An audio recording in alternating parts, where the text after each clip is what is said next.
Sa ngalan ng Ama, ng Anak at ng Espiritu Santo. Amen. Ang pagpapala ng ating Panginoong Jesucristo, ang pag-ibig ng Diyos Ama, at ang pakikipagkaisa ng Espiritu Santo naway laging sumainiyong lahat. At sumainyo rin. Mga kapatid, aminin natin ang ating mga kasalanan upang tayo maging marapat gumanap sa banal na pagdiriwang. Inaamin ko Sa makapangyarihang Diyos at sa inyo mga kapatid, na lubha akong nagkasala sa isip, sa salita at sa gawa at sa aking pagkukulang. Kaya isinasamo ko sa mahal na Birheng Maria, sa lahat ng mga anghel at mga banal, at sa inyo mga kapatid, na ako'y panalangin sa Panginoong ating Diyos. Kaawaan tayo ng makapangyarihang Diyos. Patawarin tayo sa ating mga kasalanan at patnubayan tayo tungo sa buhay na walang hanggan. Amen. Panginoon, kaawaan mo kami. Panginoon, kaawaan mo kami. Kristo, kaawaan mo kami. Kristo, kaawaan mo kami. Panginoon, kaawaan mo kami. Panginoon, kaawaan mo kami. Manalangin tayo.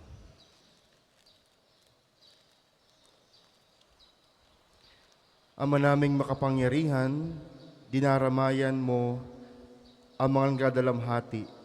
Ang matimyas na pagluha ni Santa Monica ay tinugon mo sa pagbubunsod na magbagong buhay sa Agusting anak niya.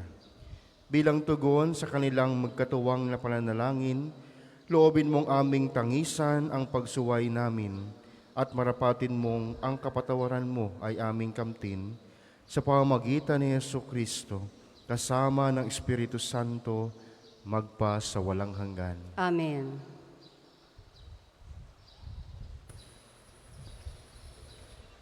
Pagbasa mula sa ikalawang sulat ni Apostol San Pablo sa mga taga-Tesalonika.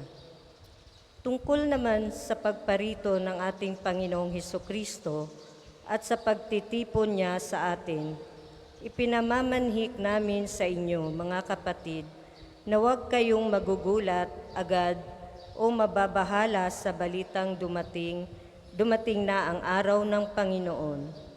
Huwag kayong maniniwala kahit sabihin nilang ito'y hula o pahayag, o kaya'y sulat na galing sa amin, o sa anumang paraan. Huwag kayong padadaya kanino man. Tinawag kayo ng Diyos sa pamamagitan ng mabuting balita. Ipinahayag namin sa inyo upang makasama sa kaluwalhatian ng ating Panginoong Hesukristo. Kaya nga, mga kapatid, manatili kayong matatag sa mga katotohanang itinuro namin sa inyo, maging sa salita o sulat. Aliwin nawa kayo ng ating Panginoong Hesukristo at ng ating Diyos at Ama na umibig sa atin at sa Kanyang habag ay nagbigay sa atin ng walang pagbabagong lakas ng loob at matibay na pag-asa. Bigyan nawa kayo ng matatag na kalooban upang inyong may pahayag at maisagawa ang lahat ng mabuti. Ang salita ng Diyos. Salamat sa Diyos. Ang tugon po sa Salmo, Panginooy paririto upang hatulan niya tayo. Panginooy paririto upang hatulan niya tayo.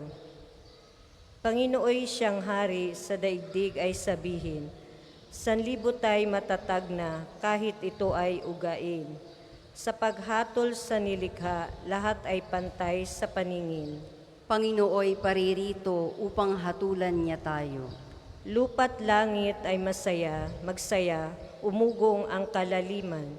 Lahat kayo na nilikhang nasa tubig ay magdiwang. Ang bukirin at ang lahat ng naroon ay sumisigaw. Panginooy paririto upang hatulan niya tayo. Pati mga punong kahoy sa galak ay mag-awitan. Ang puon ay pupurihin pagkat siya ay daratal. Paririto sa daigdig upang lahat ay hatulan. Tapat siya kung humatol at lahat ay pantay-pantay. Panginooy paririto upang hatulan niya tayo. Magsitayo pong lahat.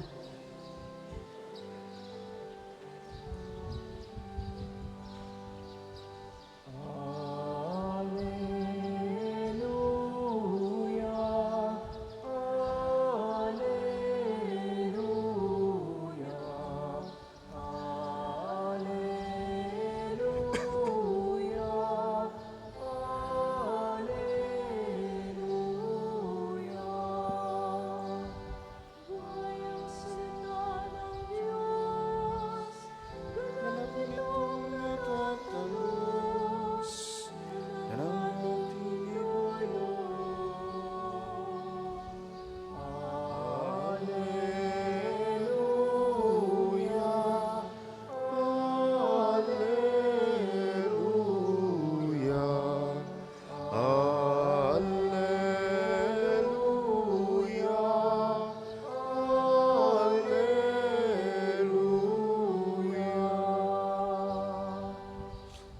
Sumainyo ang Panginoon. At sumainyo rin. Ang mabuting balita ng Panginoon ayon kay San Mateo. Papuri sa iyo, Panginoon. Noong panahong iyon, sinabi ni Jesus, sa aba ninyo mga eskriba at mga pariseyo, mga mapagpaimbabaw, ibinibigay ninyo ang ikapu ng gulaying walang halaga, ngunit kinaliligtaan ninyong isagawa ang lalong mahalagang aral sa kautusan, ang katarungan, ang pagkahabag, at ang katapatan. Tamang gawin ninyo ang mga ito, ngunit huwag naman ninyong kaliligtaang gawin ang iba.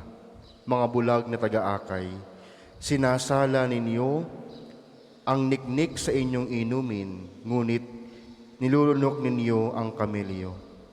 Sa aba ninyo mga eskriba at mga pariseyo, mga mapagpaimbabaw. Nililinis ninyo ang labas ng tasa at ng pinggan, ngunit ang loob nito'y puno ng mga nahuthot ninyo dahil sa kasakiman at pagsasamantala.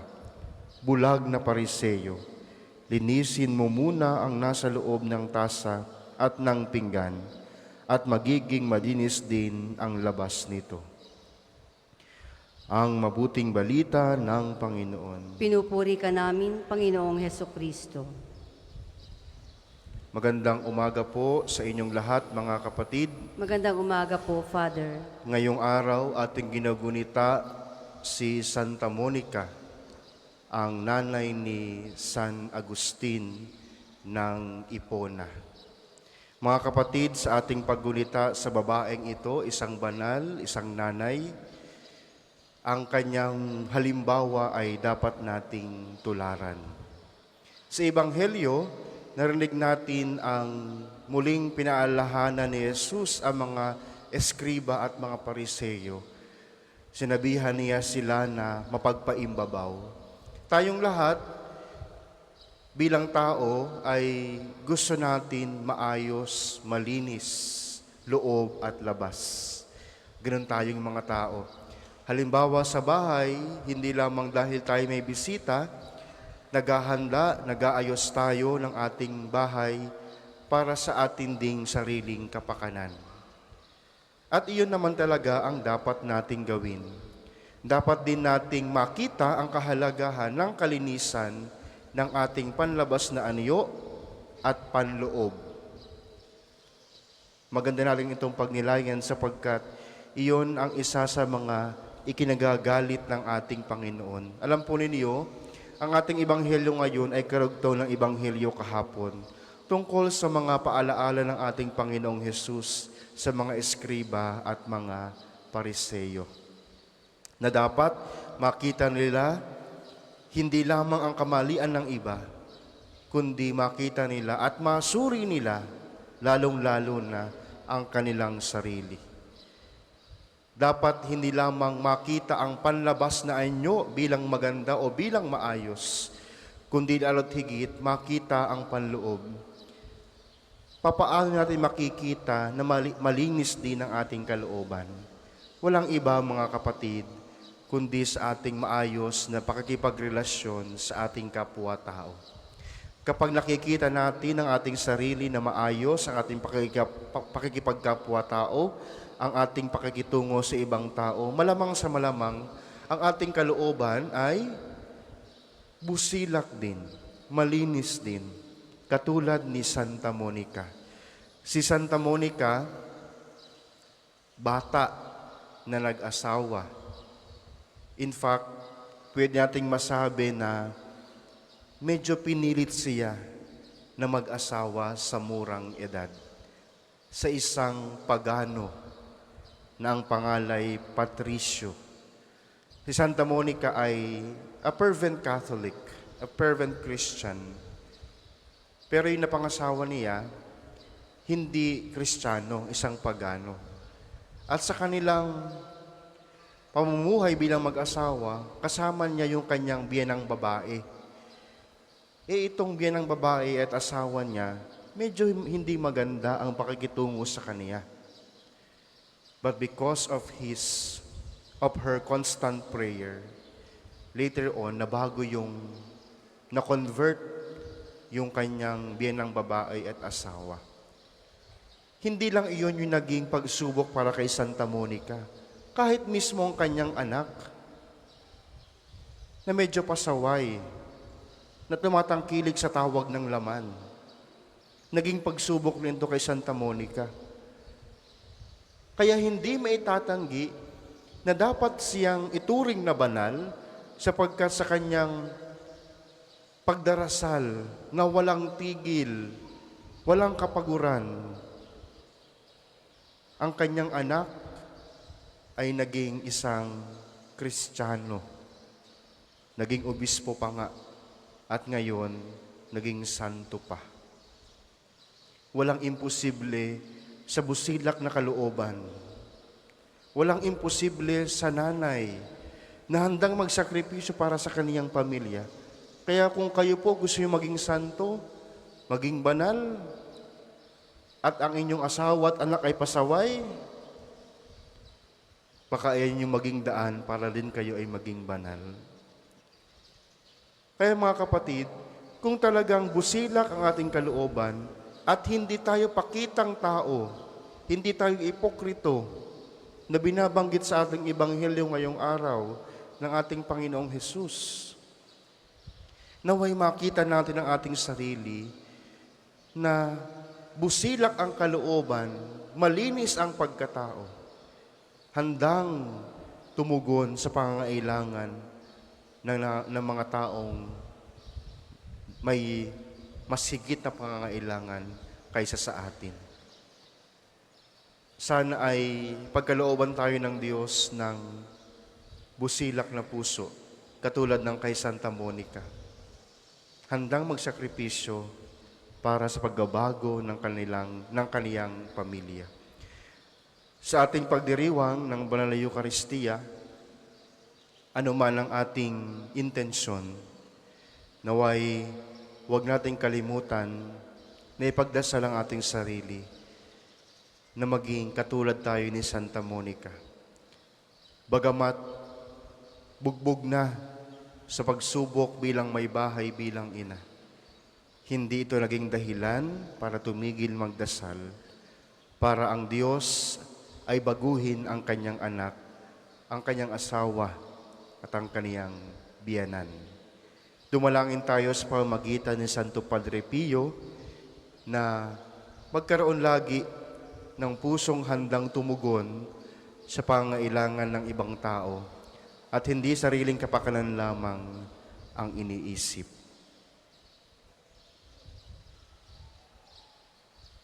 Para po sa mga maghahandog ng sobre, pakihulog na lamang po sa buslo.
Magsitayo po ang lahat. Manalangin kayo mga kapatid upang itong ating paghahain ay kalugdan ng Diyos Amang makapangyarihan.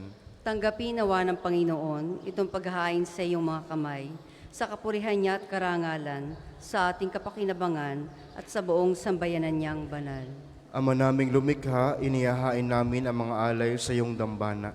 Ngayong si Santa Monica ay ginugunita, kalakip ang taimtim naming pitahaya na magdulot ang mga ito ng iyong patawad at pagpapala sa pamamagitan ni Jesucristo kasama ng Espiritu Santo magpa sa walang hanggan. Amen.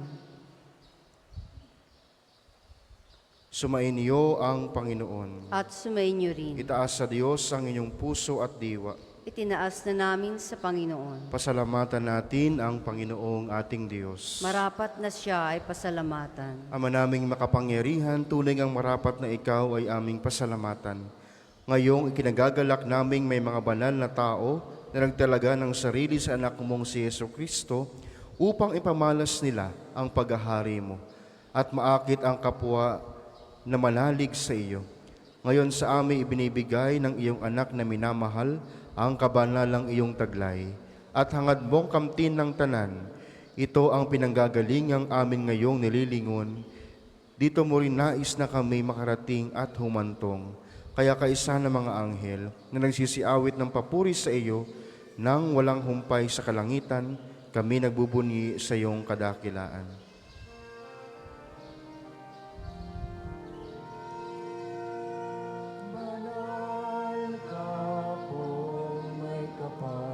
Banal ang iyong pangalan, banal ang iyong kaharian, langit lupa'y nagpupugay sa iyong kadakilan. Dinarakilan ang lahat ng naparito mong anak, na siyang nagulat sa bulag, sa pilaya'y nagpalakad at nakiramay sa lahat. Kung hindi po kayang lumuhod, ay manatili pong nakatayo ng may paggalang.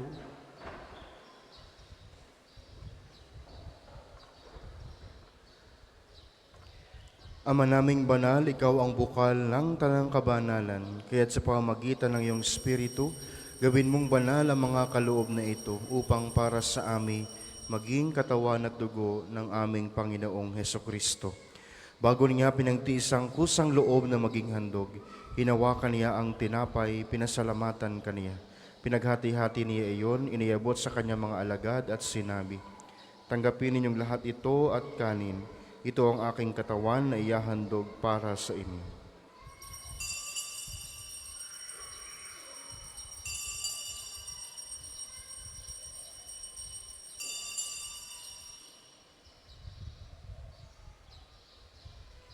Gayun din naman noong matapos ang hapunan, hinawakan niya ang kalis, muli kaniyang pinasalamatan, iniabot niya ang kalis sa kanyang mga alagad at sinabi, "Tanggapin ninyong lahat ito at inamin.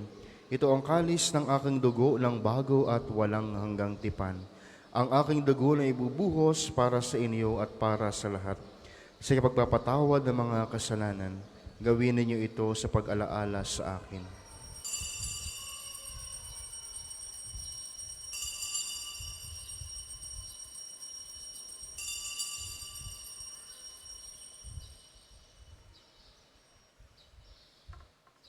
Ipagbunyi natin ang misteryo ng pananampalataya. Manatili po tayong nakaluhod. Si Kristo'y namatay, si Kristo'y nabuhay, si Kristo'y babalik sa wakas ng panahon. Ama, ginagawa namin ngayon ang pag-alaala sa pagkamatay at muling pagkabuhay ng iyong anak. Kaya't iniaalay namin sa iyo ang tinapay na nagbibigay buhay at ang kalis na nagkakaloob ng kaligtasan. Kami nagpapasalamat dahil kami iyong minarapan at tumayo sa harap mo para maglingkod sa iyo. Isinasamo namin kami magsalo-salo sa katawan at dugo ni Kristo ay mabuklod sa pagkakaisa sa pamamagitan ng Espiritu Santo. Amalingapin mong iyong simbahang laganap sa buong daigdig. Puspusin mo kami sa pag-ibig, kaisa ni Francisco na aming Papa at ni Gilbert na aming Obispo at ng Tanang Kaparian. Alalahanin mo rin ang mga kapatid naming nahimlay nang may pag-asa sila'y muling mabubuhay, ngayon din ang lahat ng mga pumanaw. Kaawaan mo sila at patuloyin sa iyong kaliwanagan. Kaawaan mo at pagindapating kaming lahat na makasalo sa iyong buhay na walang wakas. Kaisa ng mahal na Birheng Maria na ina ng Diyos, kaisa ni San Jose, na kaniyang kalis-linisang esposo, kaisa ng mga apostol at lahat ng mga banal, na namuhay dito sa daigdig ng kalugod-lugod sa iyo. May pagdiwang nawa namin ang pagpupuri sa ikaharangal mo sa pamamagitan ng iyong anak na aming Panginoong Heso Kristo. Sa pamamagitan ni Kristo kasama niya at sa Kaniya, ang lahat ng parangal at papuri ay sa iyo, Diyos Amang makapangyarihan, kasama ng Espiritu Santo, magpa sa walang hanggan.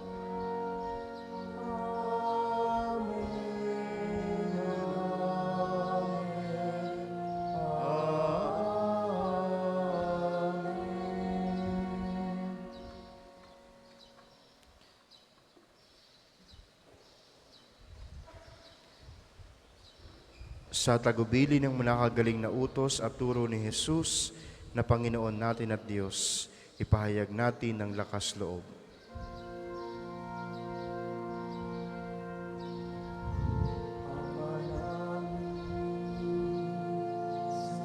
Sumasalamit ka,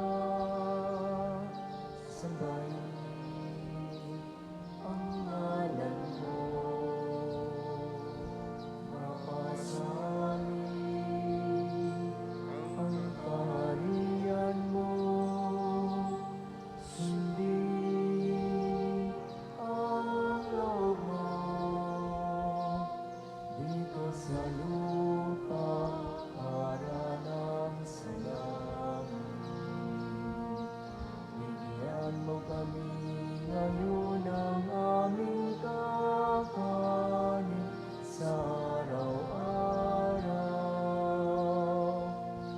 At patawarin mo kami sa aming mga sala para ng pagpapatawad namin sa nagkakasala sa amin. At huwag mo kami ipahintulot sa tukso at iadya mo kami sa lahat ng masama. Hinihiling namin kami adya sa lahat ng masama, pagkalooban ng kapayapaan araw-araw. Iligtas sa kasalanan at ilayo sa lahat ng kapahamakan. Samantalang aming pinanabikan ang dakilang araw ng pagpapahayag ng tagapagligtas naming si Heso Kristo. Sapagkat iyo ang kaharian at ang kapangyarihan at ang kapurihan magpakailanman. Amen. Panginoong Heso Kristo, sinabi mo sa iyong mga apostol, kapayapaan ang iniiwan ko sa inyo. Ang aking kapayapaan ang ibinibigay ko sa inyo. Tunghayan mo ang aming pananampalataya at huwag ang aming pagkakasala. Pagkalooban mo kami ng kapayapaan at pagkakaisa ayon sa iyong kalooban kasama ng Espiritu Santo magpa sa walang hanggan. Amen. Ang kapayapaan ng Panginoon ay laging sumainyo. At sumainyo rin. Magbigayan kayo ng kapayapaan sa isa't isa. Peace be with you. Kordero ng Diyos na nag-aalis sa mga kasalanan ng sanlibutan, maawa ka sa amin. Kordero ng Diyos na nag-aalis sa mga kasalanan ng sanlibutan, maawa ka sa amin. Kordero ng Diyos na nag-aalis sa mga kasalanan ng sanlibutan, ipagkaloob mo sa amin ang kapayapaan. Kung hindi po kayang lumuhod, ay manatili pong nakatayo ng may paggalang.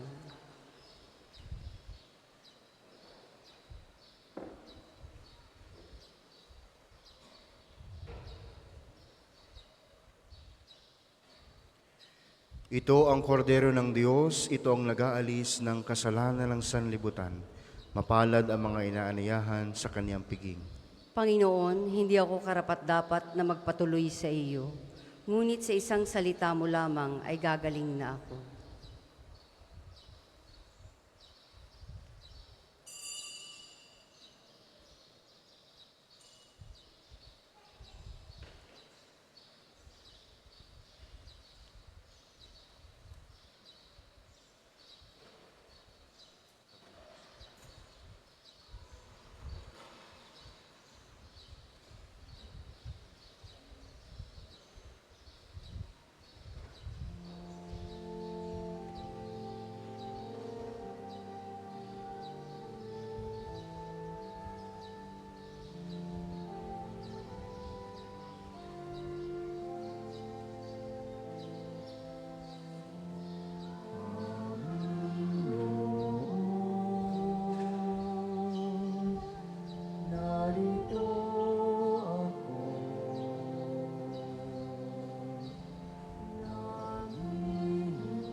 Ang second collection po ay para sa patuloy na pagpapaunlad ng parokya at pambansang dambana ni Santo Padre Pio at para sa mga pangangailangan ng matatanda at may sakit na mga pari ng Archdiocese ng Lipa. Salamat po sa inyong handog.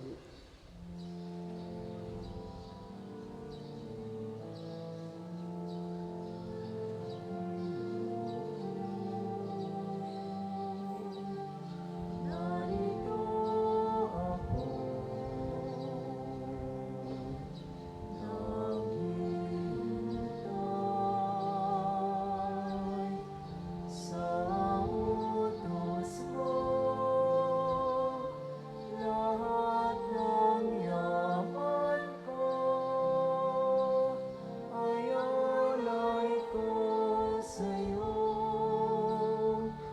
Ikaw ang tanging buhay ko.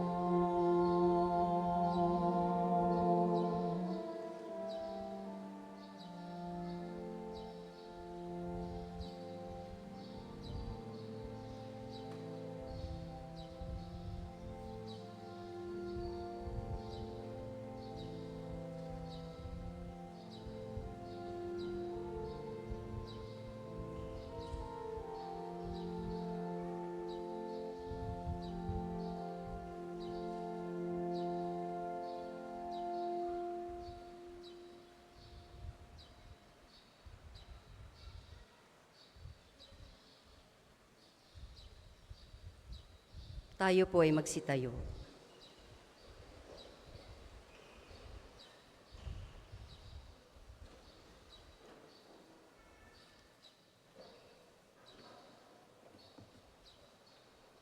Manalangin tayo.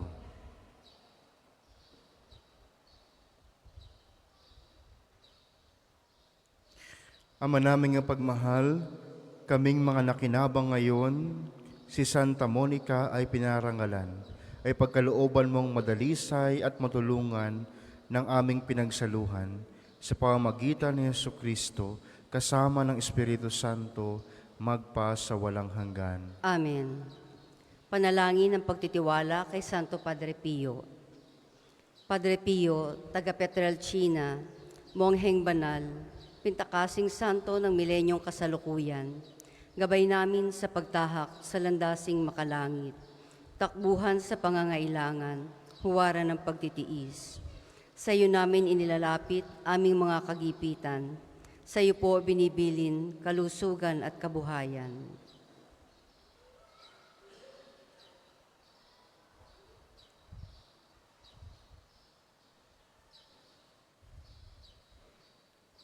Di man karapat-dapat, kami po ay pagbigyan, bendisyonan at basbasan, maging ganap sa buhay.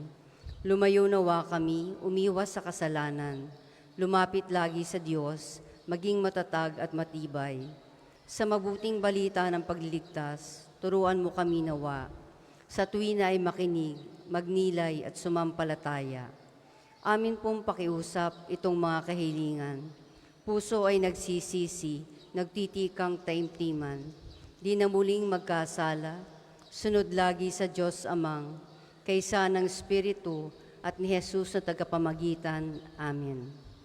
Magsiupo po ang lahat. Mga patalastas, una, sa inyong pagdalaw sa pambansang dambana, mangyaring pakaingatan ng inyong mga personal na gamit. Hangad namin ang isang matiwasay at maayos na pagbisita sa National Shrine. Ikalawa, sa pagnanais nating palawakin ang dokumentasyon at datos ng mga pilgrims and devotees na bumibisita sa pambansang dambana, kami po ay nag-aanyaya sa inyong lahat na makilahok sa ginagawang pagkalap ng impormasyon na makakatulong sa pagpapaunlad ng ating turismong pangsimbahan. Makikisuyo po kami na paki-scan ng QR code na inyong makikita sa paligid ng simbahan at paki-kumpleto ng mga impormasyong kinakailangan. Makakaasa po kayo sa aming pag-iingat ng private information na inyong ibabahagi bilang pagsunod sa batas ng Data Privacy Act of 2012. Ang inyong pakikiisa ay malaking tulong at susi sa tagumpay ng proyektong ito. Ang susunod pong misa ay sa ganap na 12 ng tanghali. Maraming salamat po at mangyaring panatilihin natin ang kalinisan, katahimikan at diwa ng pananalangin sa loob at labas ng ating mga simbahan. Magsitayo na po ang lahat para sa pagbabasbas ng religious articles. Mga kapatid, manalangin tayo sa Diyos amang makapangyarihan upang tayo ay maging kawangis ni Kristo sa taimtim na pagdalangin sa tulong ng mga larawan at mga dasalan. Pakilabas po ang inyong mga religious article. O Panginoong Diyos, Ikaw ang bukal ng lahat ng magpapala at biyaya.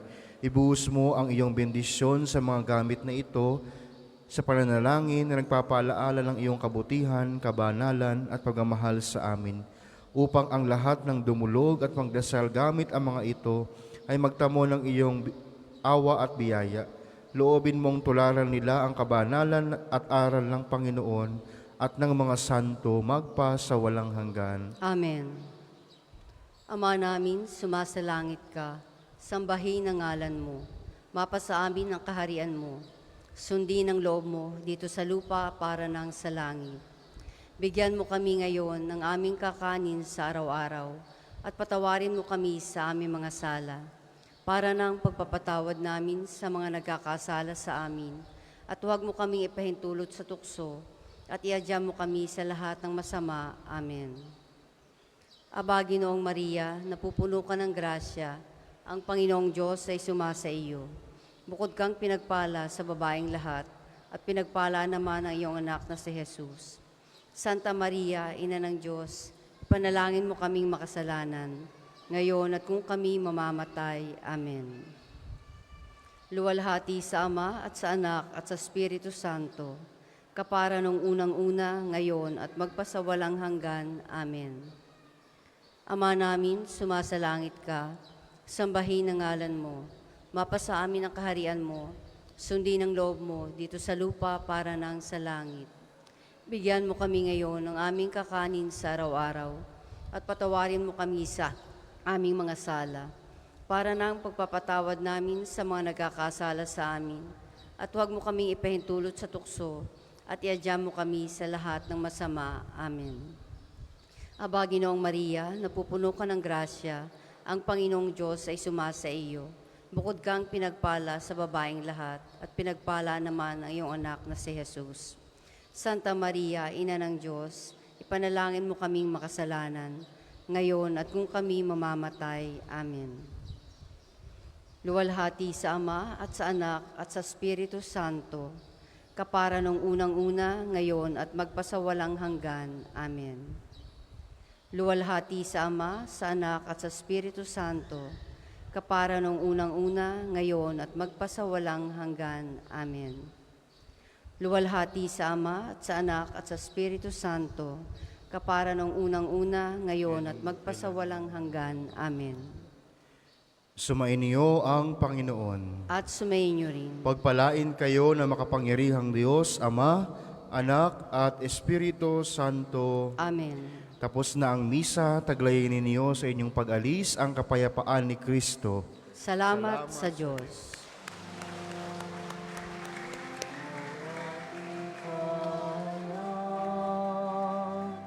Kanyang pagkaling at habag, isa buhay, pag-ibig at katarungan.